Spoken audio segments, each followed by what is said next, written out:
Hola, ¿qué tal? El día de hoy les voy a hablar de los datos estándar. Este tema corresponde a la unidad número 3, que se llama datos estándar y propósito de los estándares de tiempo.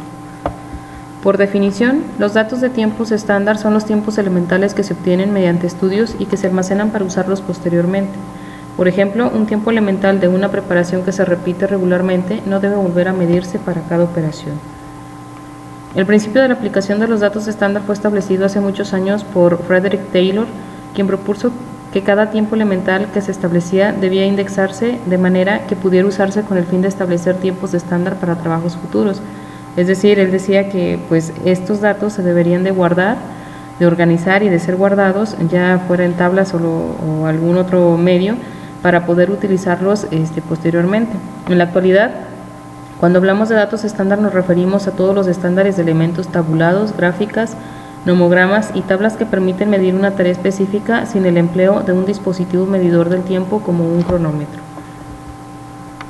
Los datos estándar pueden tener varios niveles de refinamiento: movimiento, elemento y tarea. Pues movimiento sería el más básico, estaremos hablando de algo como alcanzar, mover, tomar. Elemento, que sería un conjunto de movimientos, y tarea, que sería un conjunto de elementos.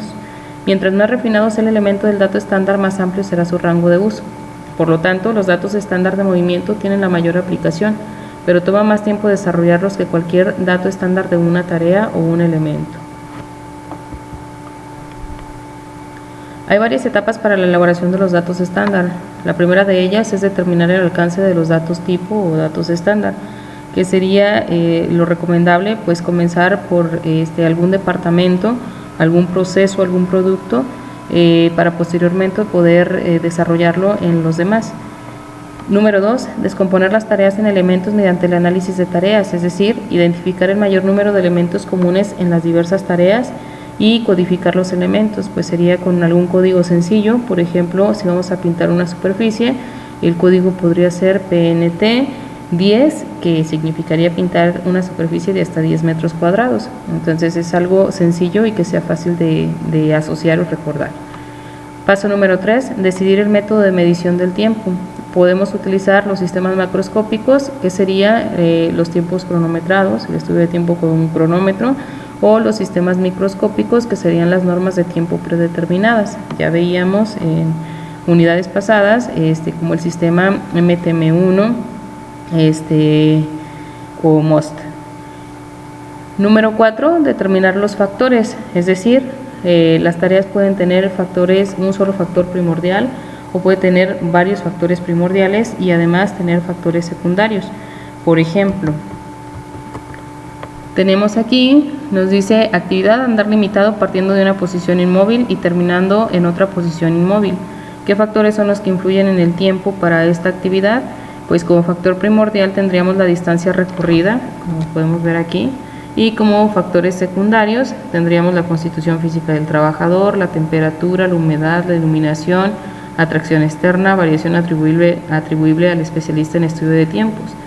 Nos dice aquí, es evidente que el tiempo de andar influirá ante todo la distancia recorrida, pero otros factores de menor importancia ejercerán también una pequeña influencia y podrán causar ligeras variaciones de un cronometraje a otro. Entonces, este es un ejemplo para cuando solo tenemos un factor primordial. Y aquí en el ejemplo veíamos cuáles podrían ser los factores secundarios. Ahora bien, vamos a ver un ejemplo de cómo resolver un problema para cuando solo tenemos un factor primordial. En este ejemplo vamos a ver para la actividad de andar, caminar. Se hizo el cronometraje para varias distancias. De aquí tenemos para 10 metros, 20, 30 y 40 metros, y aquí tenemos el promedio de tiempo para cada una de las distancias. Entonces, con esta información vamos a calcular cuánto sería el tiempo que se llevaría el trabajador o el operario en recorrer una distancia que se encuentre entre 10 y 40 metros, ¿sí? Que no sea ninguna de las que ya tenemos en esta tabla. Por ejemplo, 15, 18, 25, 35, etc. ¿Cómo lo vamos a resolver? Vamos a utilizar regresión lineal. Entonces, yo aquí tengo ya la gráfica donde me muestra